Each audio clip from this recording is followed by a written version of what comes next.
Welcome back to the Shine Within podcast. I have an amazing, beautiful soul with me today. Ellen Frazier is a powerhouse entrepreneur, speaker, and the inspiring founder of Booze Free Babes. Woo woo! A thriving community for women embracing alcohol-free living. With over 2 years of sobriety, 100-pound weight loss, and a life transformed through mindfulness, yoga, and personal growth, Ellen now empowers women to rewrite their stories. She's also the owner of Frazier Lending Group and a passionate real estate investor guiding women towards financial freedom. Through her podcast, coaching programs, and lived experience, Ellen helps others tap into their self worth and rise with confidence. I love you, Ellen. Thank you for being on my show today. I'm so excited today, audience, because Ellen is huge to me. She may not think so, but I think she's huge. And she is creating an amazing space for women to live an alcohol-free life, booze-free babes. We're going to talk about her podcast. We're going to talk about her community. We're going to talk about her journey. And I just cannot wait to tap into everything she's doing and what's in the future for her. She's an amazing soul. So just give it up for Miss Ellen here. Okay, I'm going to give her a round of applause here. Well, thank you Thank so you much. so much. Yes. Oh my goodness. I love your energy. I was just sharing this before I hit record that I just am super excited to speak with you. And I have a cold right now, but I'm like, I am not going to be canceling on Ellen today. This is a magical day. And maybe I'll get better actually after we have a conversation. Maybe my cold symptoms will Sending you disappear. light energy, man. Sending you all the good vibes, all the healing vibes today. Thank Thank you you. so much for having me, Gina. I'm so excited to be on your podcast. And I think it was just divine how the timing aligned. And so here we are. Gina had a quick cancellation at the last minute, and I saw it and I was like, hey, let me jump in there. And she was like, I'd love to have you. So thank you for being gracious and fast and prompt and getting me on your show. I'm so excited to be here. Oh, yes. Well, let's go ahead and start from the very beginning. Can you Okay, just go let's do ahead it. and take us back to the moment where you realized, you know what, it was time to make a change with my relationship with alcohol? Yeah, absolutely. I love talking about this because I don't know if you experienced a pandemic, but I experienced one, right? And so I feel like what happened is that Booze Free Babes was created out of a post-pandemic world. And what happened to me personally during the pandemic, being a mortgage broker, rates were, you know, below 3%. So we were extremely busy. And so that time period was really unique for my own personal experience because I was busy. However, a lot of people around me were not, right? Like we were thriving and a lot of people weren't. So there was kind of an interesting guilt dynamic happening there during that time frame. However, what also happened during that time frame is that I found myself working around the clock as one does in a low interest rate environment if you're a mortgage broker. So that's not something new, but something else was happening too, right? We didn't know if the world was going to end or if we were all going to die. Like we just didn't know what was going to happen. And I didn't have a chance to process those emotions because I just dove into work head first because we were really busy. During that time frame, I also leaned into unhealthy habits. And I was thinking about this morning, at first I was still holding true to my 5 a.m., wake up, workout, do the hustle thing, right? That we were all doing post-pandemic, pre-pandemic. Then as the pandemic continued to go on and as we were working from home longer and longer, it was like, it doesn't matter what time I wake up. I don't have to show up for myself because nobody knows. I'm not going to the office, so nobody knows if I'm on time. I just have to be online, right? So that inner dialogue started happening. And as that continued to progress, I started to gain more weight. I started to not show up for myself in other ways. And so it finally came ahead. I feel like when the shift in the market happened, it was the most divine timing for me because I was actually at a breaking point, right? I needed that shift. I needed to take a step back and I needed to focus on me. I needed to focus on my own health. I needed to focus on what was coming next for me. And what came next is that I found myself, we're easing out of the pandemic, interest rates are going up, and I'm standing here and I'm like, I'd gained a lot of weight. I gained some habits that were not healthy, right? And I'm like, what do I do with this? Everybody else is back to work. They've already processed their pandemic fatigue. And I was just getting to that pause, right? I finally got my pause. I finally got an opportunity to shift. And in that moment, when it was quiet and I could look around and I realized I wasn't happy. I wasn't happy in my own skin. I wasn't happy in my work career. I wasn't happy in my marriage. And when you look around and you're like, there's all of these places that I'm not happy. What is the coincidence in that? What's the common denominator? And then I realized I was the common denominator. And so everything that I thought was making me unhappy externally, I realized that it was me internally that needed to change. And so I actually started subconscious integrative therapy at the end of 2021, and that changed my life. I started working with a therapist in a methodology called Psych K, and it kind of walks you through overcoming limiting beliefs. And that was the starting point. So I didn't start out on this journey to get sober. I started out on this journey to love myself and to find happiness. And through that process, I found enough love for myself to realize that I deserved healthier habits. And one of those habits included eliminating alcohol from my life. Another one of those habits included analyzing my relationship with food and realizing that what I was doing to my body is that I was slowly killing myself. Honestly, that's what was happening. And so I had to be courageous enough to make the decision to make a change. And so that change started with weight loss surgery for me. I had an endoscopic sleeve in November of 22. And part of that journey, it took me a while to make that commitment and to schedule that date because I had to commit to 1 year living without alcohol. And so, how that journey started, I would try one weekend or I'd try like a Friday night. Like, can I go one Friday night without drinking? Because also in our line of work, being in mortgage and real estate, there's a lot of behaviors around happy hours and networking and things like that that include alcohol. So I had to just ease into it. Can I go one weekend? Can I go a full week? Can I go 2 weeks? Then I tried a month.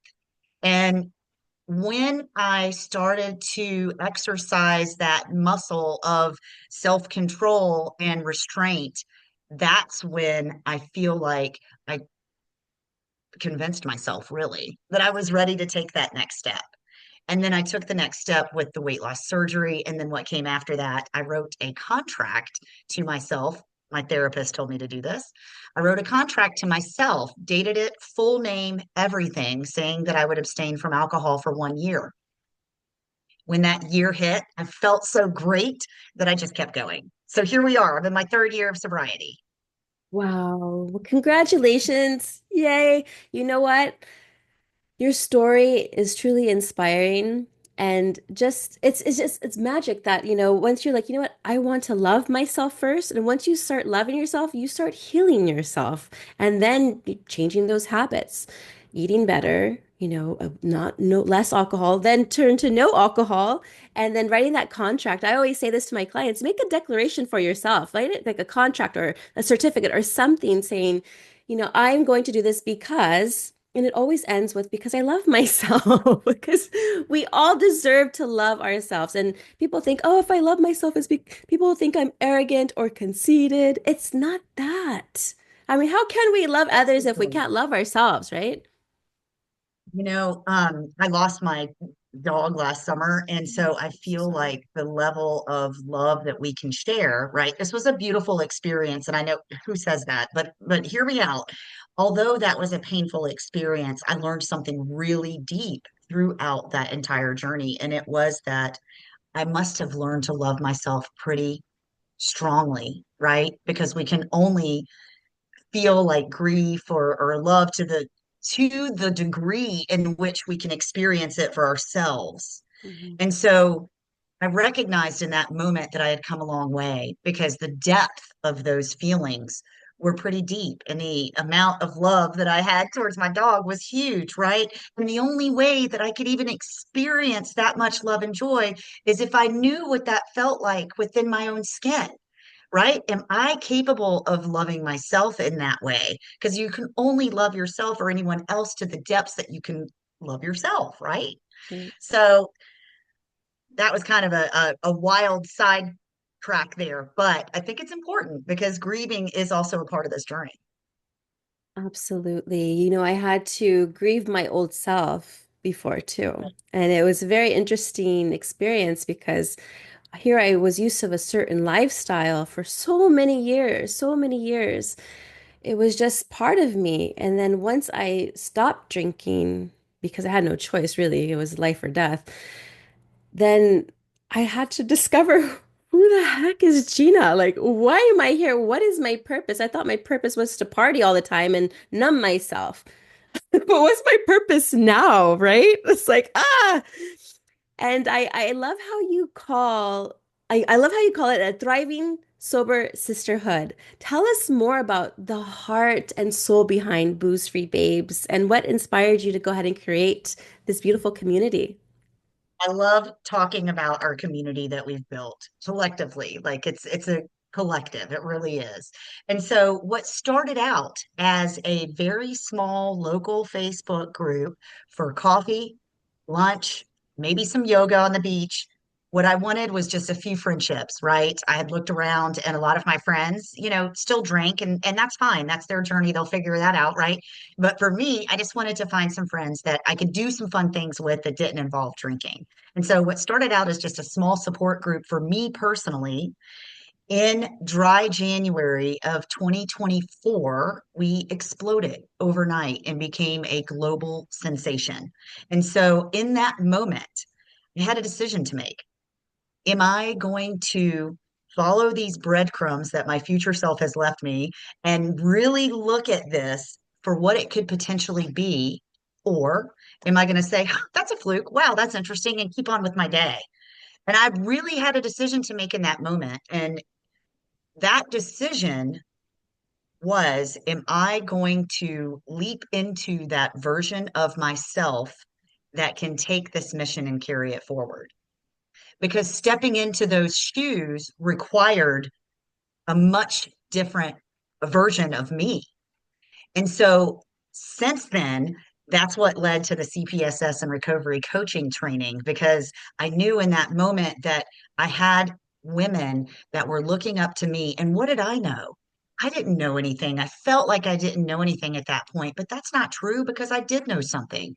I had created this journey already. I'd started it. I was walking it and I was living it and I was talking about it openly in the Facebook group. And other people jumped on that bandwagon. They were like, wow, if you're experiencing something like that, I had a similar experience. Or maybe this is something that could be helpful, or sharing these different resources with one another. It just started to take off. And so then it was like, wow, are we really going to do something with this? So we started out small, right? We just started out with some social media and a website. And now we're developing something really beautiful. And I haven't really shared much about this, but we've got a compilation book that we're working on. A lot of babes have jumped on the bandwagon to share their stories in print. So that's something really cool that we're doing. We also are rolling out coaching and workshops and things like that. We've done some workshops, we're rolling out some more. So that's cool. But what's really cool is seeing the women believing in themselves again. Someone that maybe hasn't written something since high school, or they used to love to write poetry, but they've gotten away from it because drinking took over their free time. Right. So now what we're seeing is these women like coming alive with their gifts because they're writing poetry again or they're contributing to this compilation book and they're so excited to be a part of something so much bigger than themselves. So I hope what Booze Free Babes is bringing to the community is that. Right? That hope and that desire to do something in community or maybe do something in their life that takes courage. And we're seeing that start to play out in the community. It's been so much fun to watch. It really has been a life-changing transformational experience. Oh, yes, and I'm part of that community. I'm in there. I'm in there for sure. It's amazing. And I'm just thinking back, like I needed community in my early sobriety years. Oh my goodness. That's why I decided to go to church. I don't know, I was being led to go to church. I wasn't really religious or spiritual before. but I felt like I needed to go because I needed to be part of something. And so I was in part of women's Bible study. I was serving. You name it, I was doing it. I was a busy body for sure. And what I found is just incredible relationships I had with these women. And we would share stories together. We would cry together. We would just be vulnerable together. And it was just beautiful because I felt so alone in the beginning, like no one understands. Even, it's funny though, Ellen, like they didn't even have any alcohol problem or anything. They had other problems going on in their life, but just to come and relate as a woman, being relatable to whatever trauma we had experienced, because it all comes down to like trauma, really, whatever we're experiencing. And it was just beautiful to have that magic and create magic with these women. And I loved it. We went hiking, we did everything together. So I am truly, truly, I advocate for community because it is the opposite of addiction. It's community. You need Right. connection, connection. That's what we're lacking, right? That's what we're missing. And so when we add that community in, I just feel like we're doing this together, right? We're both on this same journey, and it makes it so much more fun if we do it together. And I think that one thing that really draws me to you is that you like to have fun too, right? And so we're always, how can we have more fun? And this is intentional. I was explaining this to my husband the other day because I was like, was struggling with something at work. And I was like, this just isn't really fun right now. And he's like, well, honey, every day can't be fun. And I was like, okay, hang on. Let me reword that, right? Because I'm intentionally following my passion. When I say I'm having fun, it's because I'm doing something that aligns with my passion and it feels good. And when I say fun, a lot of the times I say we're just having so much fun. It's just easier for people to digest that. But it is intentional because when we're following our passion, we're in that flow state and we can just create so much more. And so fun becomes expansive. And that's what I love most about having fun and just being committed to having fun. It started out, yes, we can have fun in recovery. Yes, we can do fun things together. So we were all about having fun. Then it morphed into this is intentional. This is really intentional. I want to show you how you can have fun too without alcohol. Not only that, but how can you follow your passion, whatever that is, whatever is driving you or attracting you, how can you find that too? And you follow that for you. And then once you're filled up with all of this passion and fun, then you can choose to be sober because you're filling yourself up with all the good stuff that you're lacking, right? So let's be fun and do it intentionally. Have fun and be intentional. Yes, and that's where my shine process comes in too. It's a holistic approach to building a life so fulfilling that alcohol becomes irrelevant. You don't need it anymore. You don't want it anymore because you've built a relationship with yourselves and others who have the same passions as you do, and you just go. You just do it. You You just just keep got to do it. evolving, evolving. And yes, I want to talk about the Evolve method and your 90 days to the Empowered Babe program. Can you actually go ahead and break those down for us? And what can women go ahead and expect when they go through this transformation with you? Okay, so 90 Days to the Empowered Babe is our entry level workshop. We are working on a workbook now, but that is just okay. So let's think back to our first 90 days, right? Like that is the white knuckle experience that we're like, okay, are we committing to this? Are we not? That's when every weekend you're having that conversation with yourself. Are you going to make it through this weekend? Like the first 90 days is such a transformative time where I feel like if you're really dialed in, that it can click. If you make it to 90 days, chances are, and you've got a good, strong, solid foundation. I mean, I can't speak the future, obviously, right?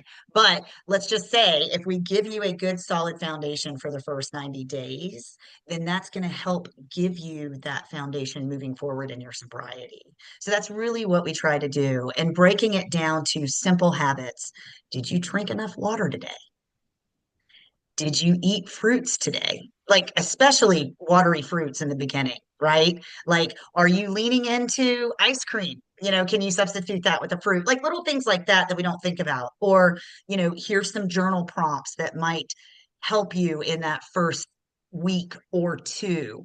And then we also have some quotes and some reading suggestions that go along with it. And what started out as a workbook, I'll tell you something funny about this too. I started the workbook before I took the CPSS training.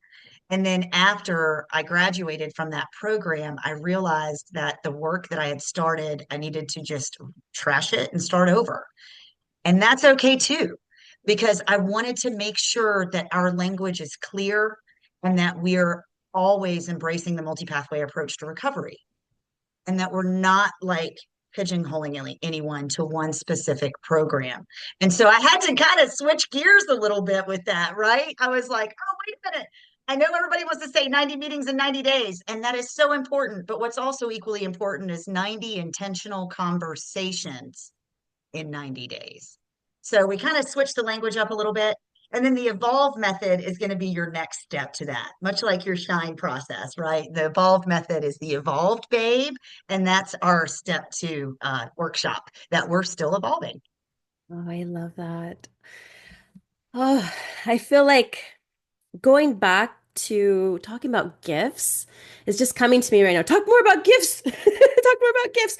So I have to share a story. When I first went to rehab in 2014, it was in December. We were all there as a group. It was a 30-day program. It was in a beautiful area where there was a nature was surrounded by us. And we did yoga, we had counseling sessions, we had group sessions.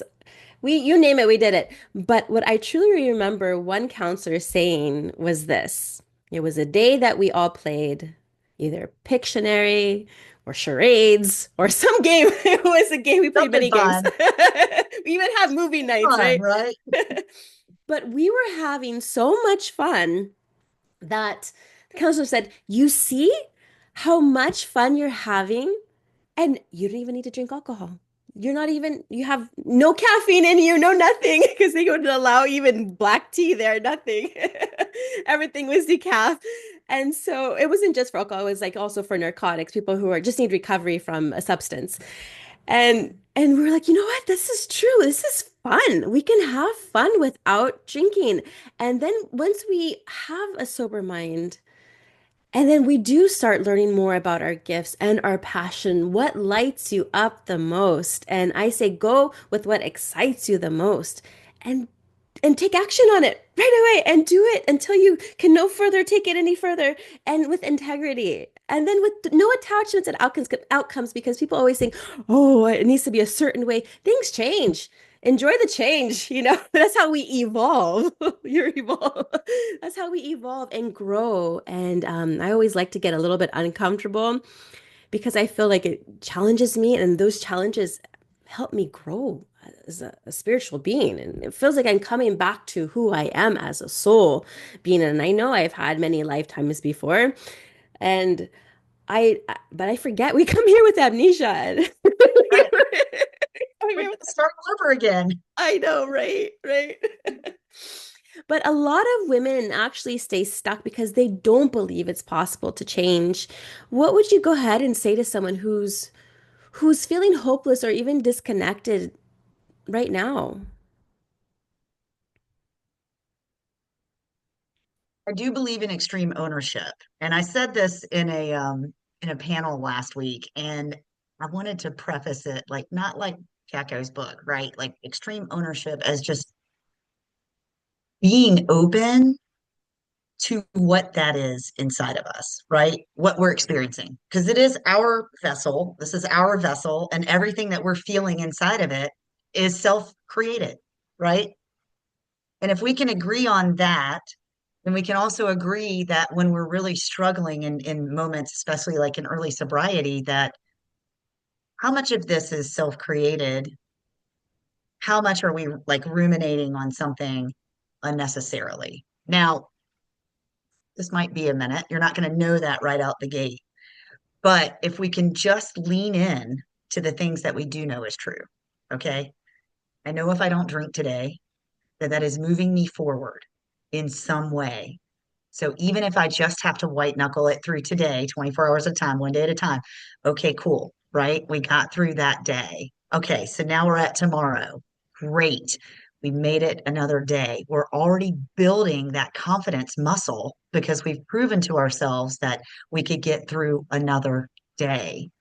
And then the other thing too, like really accepting the fact that I was not happy and connecting the dots that it was not because of all of these external factors. It was because of everything that I could control in my own orbit. If you're not happy with your job, get another one. Now, okay, don't go quit your job like I did. I don't highly recommend that, but I did quit my corporate job and I was like, you know what? I got to try something different. And that's been an interesting journey too, because when I first got sober, I felt like I couldn't even spell the word mortgage anymore, right? So it took a relearning process to get back into the groove. And I talk about that a lot more now because I feel like I'm on the other side of that. But, I've really had to relearn how to do some things in my life. But the main thing that I want people to take away, if you're not happy, it is your responsibility to make yourself happy. That's it. What is it that is not that is keeping you from finding that happiness within yourself? And I encourage you or challenge you to ask those deeper questions of why. And then if you really want to be ballsy, do something about it, right? Why not? Why not do something about it? Like, Right. why not? Why not me? That's my motto now. Why not me? Yes, and why not now? Why not now? What's holding you back? Let's just go and have fun. I mean, if the like the saying, I don't know if you said this earlier, but if you're not having fun, then you're not doing it right. Let's have fun in the process. Because this is all just fun, you know. I used to be so serious about everything. I would always worry about what people thought about me. I always had to feel like, oh, I need to act a certain way because we were conditioned a certain way for like at school or even with the friends we hung out with. They had expectations of us how to be like, even with relationships with guys in the past. I really come home to yourself, come home. You are the magical person. If you want to believe in anything, because it's hard to believe in anything, at least believe in yourself. Because you matter. You really, really matter. And once you start loving yourself, it just is a ripple effect, you know, like and I'm so sorry. I can't imagine losing a pet. Like they're family to me. I have furry friends too, and they're family. But I had also experienced a miscarriage. And then my husband says, "How are you feeling?" I said, "I'm very grateful." And he's like, "What?" I said, "I'm grateful because it's happening for a reason, I give it up to Gus, God, universe, source, whatever you want to call it. It's the same. It's all love. And I said, it's happening for a reason. So I have to be grateful for this experience. And that is one of the key things to happiness is being able to experience everything and and saying, you know what, that's okay. I'm still, that's why we're here, I think, to experience everything. Even our darkest moments, it's like, okay, I need to be grateful, but I don't know, I'm going through it. I still go through stuff. How about you, Ellen? Do you still go through stuff? Gosh, I went through stuff yesterday. So I, went to church with my mom and she lives with us now and we just moved her in over Thanksgiving. And so that's been a little bit of an adjustment period. And I don't recommend doing something like that in early sobriety. I think it's required a little bit of discipline to walk through this portion of our journey. And we are getting better every day, which is amazing. And so yesterday, thank goodness our church has multiple services because sometimes it's a challenge to get everybody out the door on time. I'm sure I'm not the only one that has that problem. So we were able to make it to the second service, right? And getting there, I hate being late. And so getting there, we had a not pleasant interchange. And of course, as soon as church is beautiful, right? Of course, the doors open. They're not going to tell you you can't come in because you're 2 minutes late, right? Yes. However, you would have thought that they were going to roll the streets up because if we were late. Anyway, so we got there on time and it was a beautiful service, of course, Easter service. And in that moment, I just grabbed my mom and I really tried to make eye contact with her, like grab her, make sure that she's listening and we're connecting and that she's hearing me. And I apologized for being funky in that moment, right? Because we were rushed and late and everything else. That still happens. We still get to practice all the tools that we learn along the way, right? And for me, a lot of those tools came from subconscious integrative therapy. A lot of those tools look like taking a pause, breath work, just things like that, being a little bit more mindful in the moment, not packing my calendar to where I'm at the very last second of every moment to try to squeeze one more thing in. That's something I'm guilty of doing. And so, just those types of things, right? Just identifying that it's okay. I'm a lot more self-aware today. I'm aware that maybe I came across a little intensely about us being late for church. I'm human and I'm learning how to navigate our relationship in a new way because it's requiring new types of communication, right? She has dementia. So, communication can be a challenge sometimes. And so we're navigating what that journey looks like now. And I just have to tell her, I'm sorry, I'm learning. I'm learning in this moment and I want to show up in love and I want to show up in kindness and I want to make sure that you're feeling that. And if you're not feeling that, please share that with me because I need to shift my tone. I'll tell you another funny thing. I started using AI for my emails and it's made all the difference. I just scrub them, like I'll input it and scrub it because I have a sharp tone sometimes that can come through. And that's being human. Sometimes I can be emotionally charged just like everyone else, right?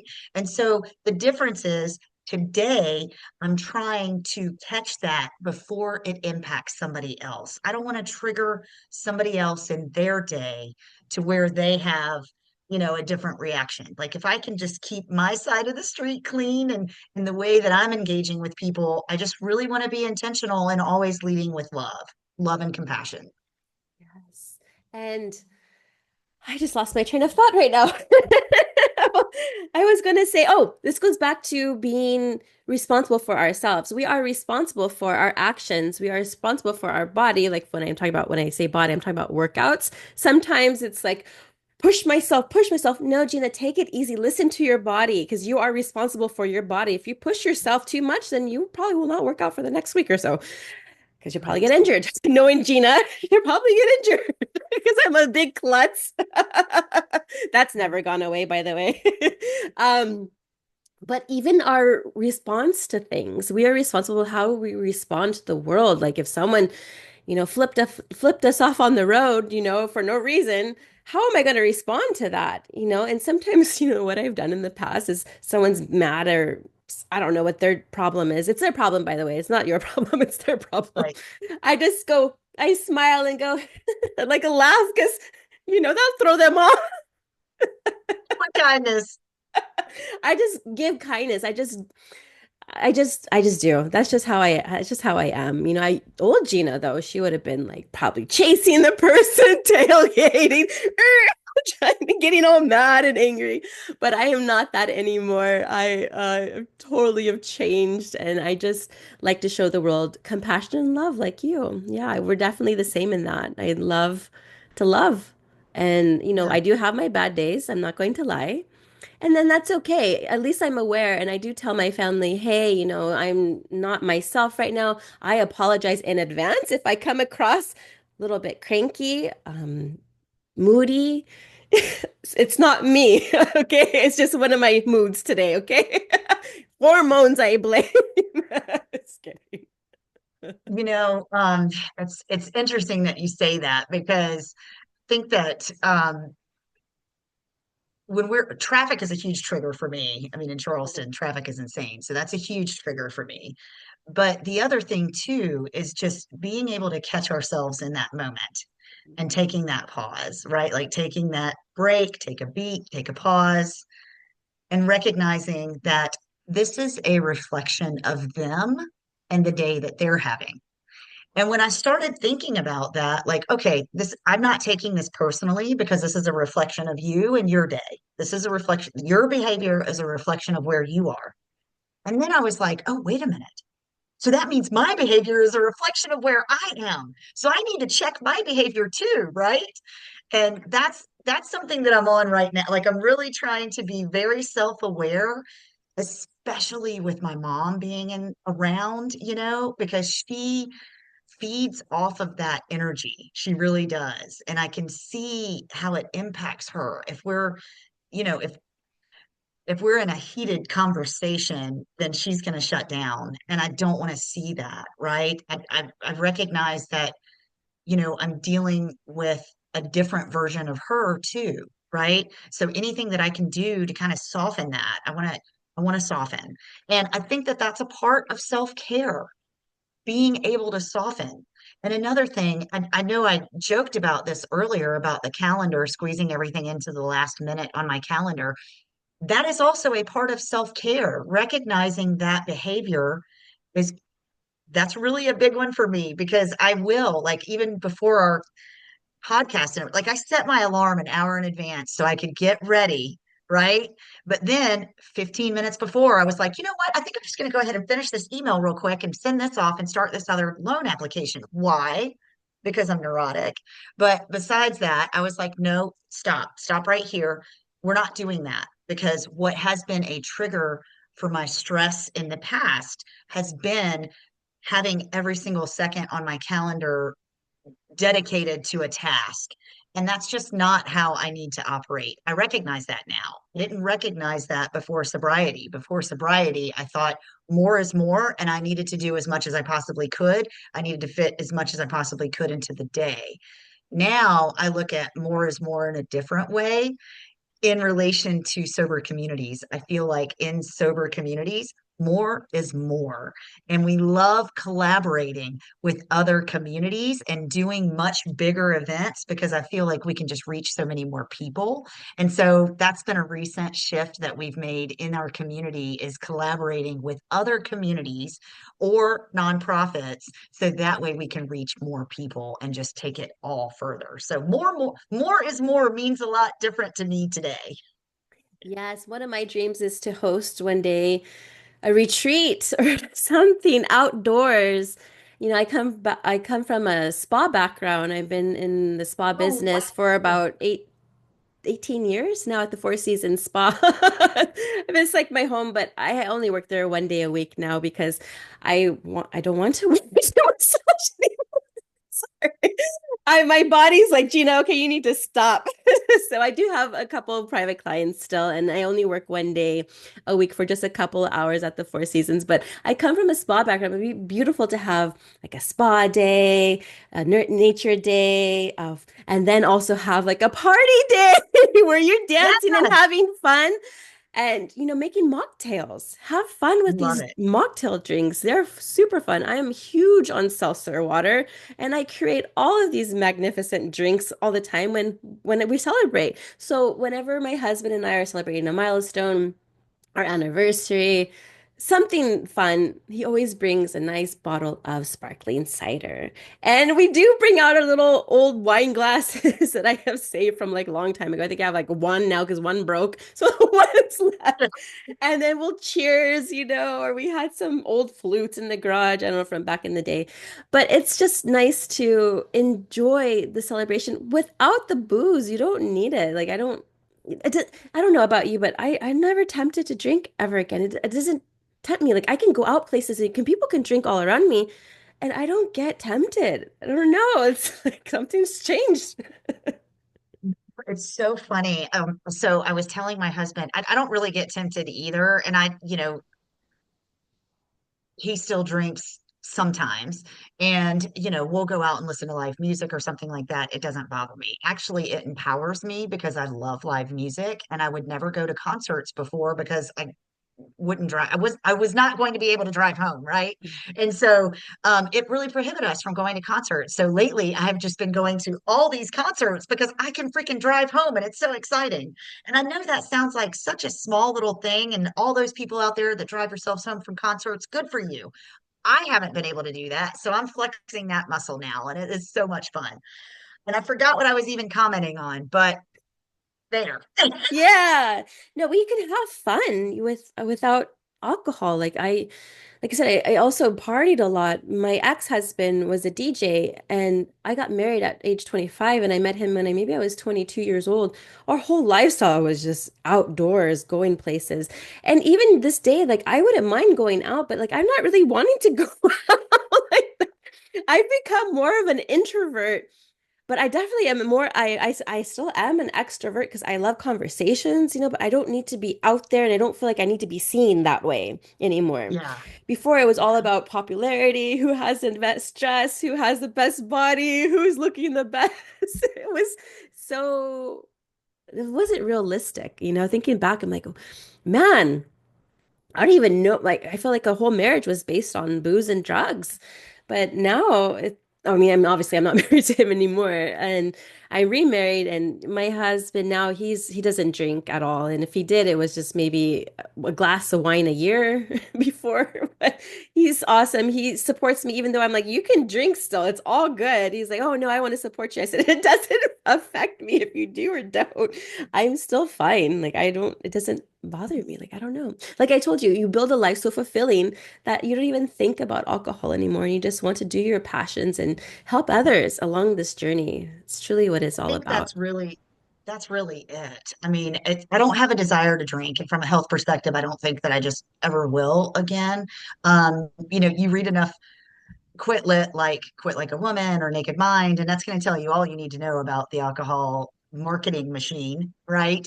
And then it's like, okay, am I a consumer, am I a product? Like, okay, no, I don't buy into that anymore. So I feel like for those reasons I probably won't ever drink again just because of that. But what's interesting is that I quit smoking before the pandemic, and I have been craving cigarettes lately.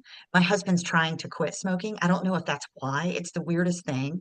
I had a girlfriend that came over for lunch yesterday for Easter, and she's a smoker, and she actually smokes the brand that I used to smoke. Oh, And wow. so she asked me to hand her cigarettes yesterday. I handed her the pack, and I took a sniff. I almost threw up. And I was like, there it is. Okay, I'm good. Thank you. I needed that. I definitely needed that. And I don't know if this is, and on that note, the gag reflex, I just have to share this too. On that note, I feel that way every time I think of alcohol. And I don't know if I'm just going to call it a gift from Gus. I Yes. love that, Gus. I'm going to call it a gift from Gus because ever since I've gotten sober, I literally, every time I think about drinking, it makes my mouth water. And I'm like, oh, not in a good way. It makes me nauseous.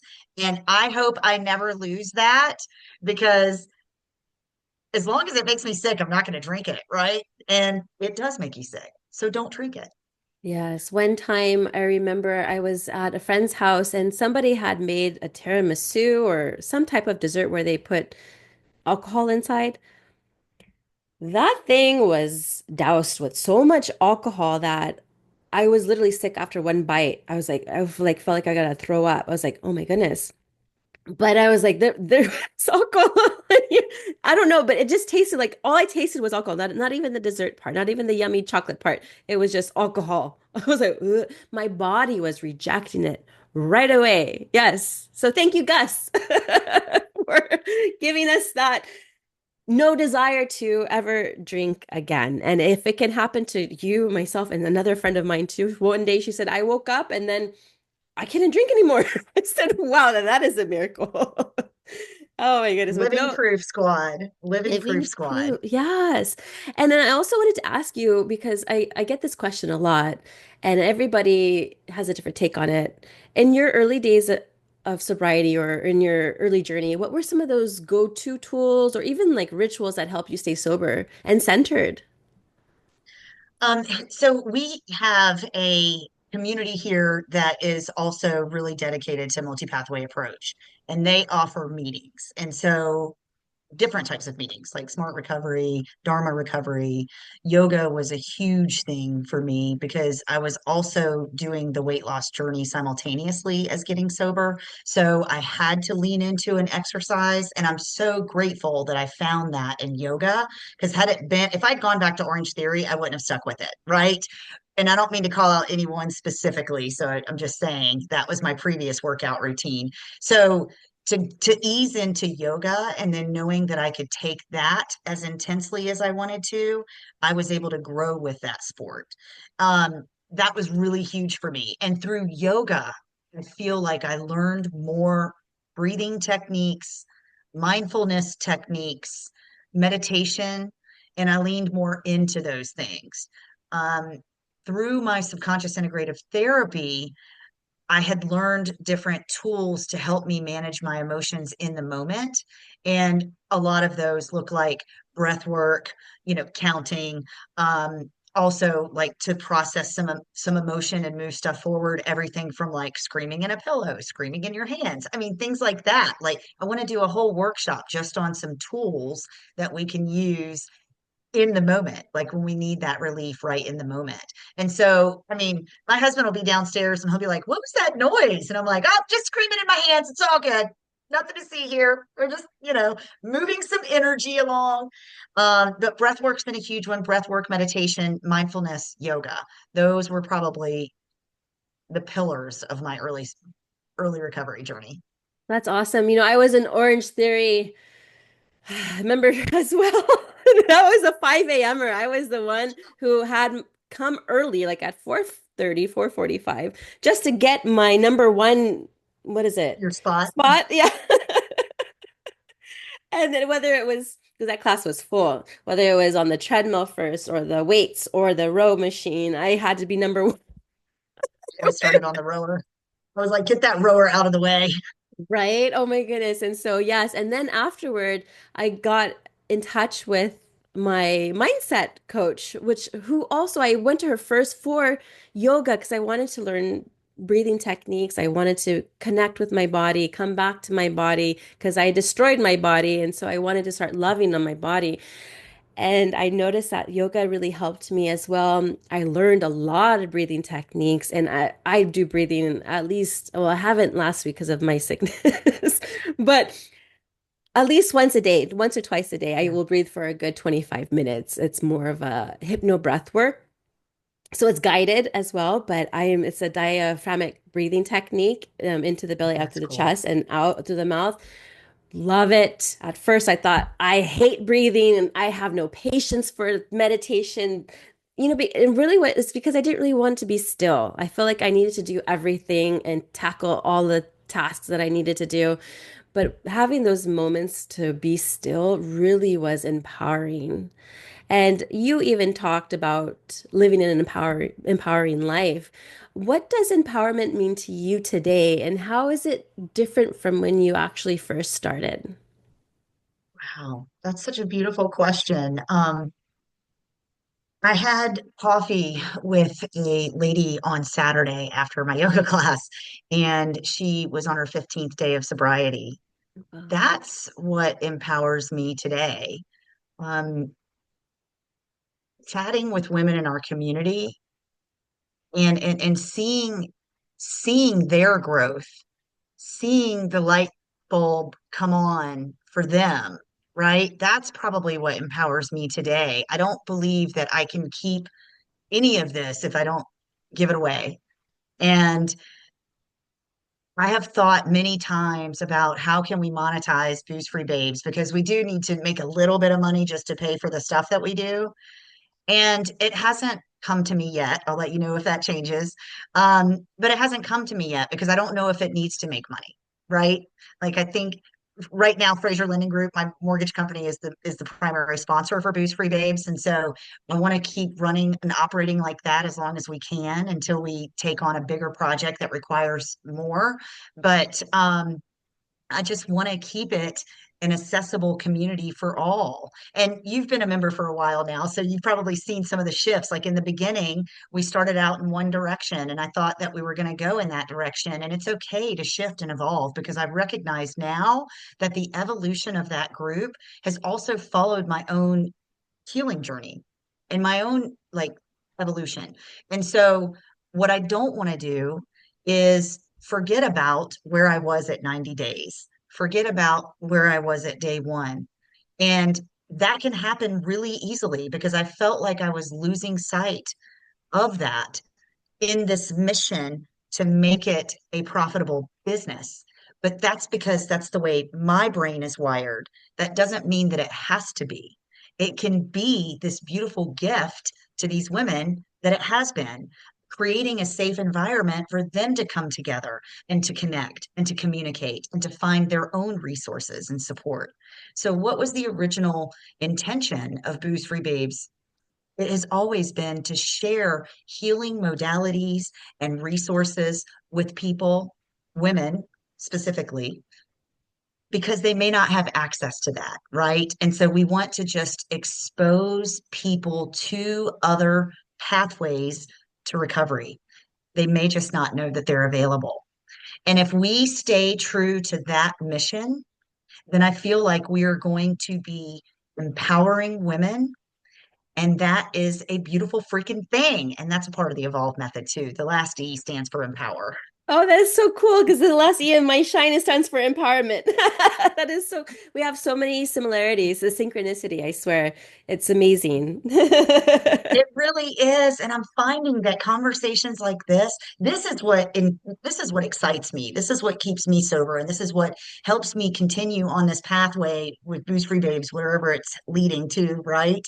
But conversations like this, I feel like, we rolled out the podcast in February after I graduated with the recovery coaching certificate because I felt that it was important to have that designation before I started sharing. But during that time frame, we interviewed some babes in our community. It was so great to hear them share their story. And the biggest aha, the very first episode that I recorded, I knew this person's backstory, but they didn't want to share it, right?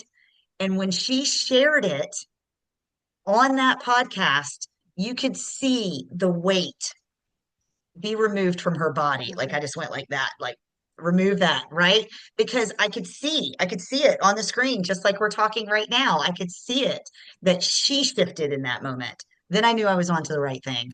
I knew we needed to keep moving forward. And I feel like little breadcrumbs have been left just like that. Little pieces of information that I'm gathering along my journey that is leading me to the next direction. That's what I think. I mean, I really believe that. I think that that's what's happening. And so whether we're in flow state or whatever, but it's leading me to more conversations like this. And conversations like this are exactly what fuel me. They fill me up so much that allows me to continue to go out and to continue having coffees with women that are maybe on day one. We were able to get one of our babes, her son went into rehab over the weekend. And so we were able to coordinate with another nonprofit locally to help get him there. Oh, wow. That that fuels me, man. That it fuels me. I'm changing people's lives and it's changing me in turn. Oh, I love that. Oh my goodness. Now, I want to just know what's next for you. I saw that you're a TEDx applicant. Let's talk about what's exciting for you in the future. Oh my goodness, my fellow TEDx sister, you can maybe give me some feedback on that. I did apply for TEDx. I applied for Munich and Savannah. Oh, I did wow. not get selected for either one, but that's okay. It doesn't mean that my journey stops here. I think my journey's just begun and that I need to hone in on my messaging a little bit. So if I can get that messaging to be really succinct, then I think that you might see me on a TEDx stage real soon. I want to be there. I don't want to see it on YouTube. I want to be there. That'd be amazing. I'll be your fan cheering you on for sure. And it's divine timing. It really is what it is. You're going to be on stage. It's just divine timing. That's what I always say. It's just when the timing aligns and then the message goes out and then it's going to reach to the people that need to hear it. And you just will make a big difference for sure. Your message hit me. Gosh, how many months ago was that? Because I think I had started following you long before we were introduced. Oh, And wow. so actually, yeah, I think it will land and I hope it lands. And your message definitely landed on me. So thank you for being courageous yourself and getting on that TEDx stage. It's a beautiful thing to see. Oh, thank you. And that was probably one of the most nerve-wracking experiences ever, but I knew I had to do it. And I don't know if you knew about this, but I shared even on my podcast and maybe even online somewhere on Facebook world that after my miscarriage, the next day or two, I got an email and being invited to apply for a TEDx. And I'm like, what? So talk about divine timing. Like, okay, yes, I was very sad and it's still sad that that happened. But thinking about it, if that didn't happen, I mean, because I'm not in control of these things, Gus is. Um, then probably I wouldn't have been able to speak on stage at that time. You know what I mean? So it's just a matter of divine timing, I always say. 100% agree. Absolutely agree with that. And Yes. the timing, the synchronicity, we are just living in this beautiful orchestration of Yes. synchronicities. And I feel like that's what's happening. We're just like weaving in between different fabrics of people's timelines. And that intersection has just become so meaningful lately. And I hope it continues. And I'm excited to see where it continues to go and how it continues to grow and blossom and evolve. Yes.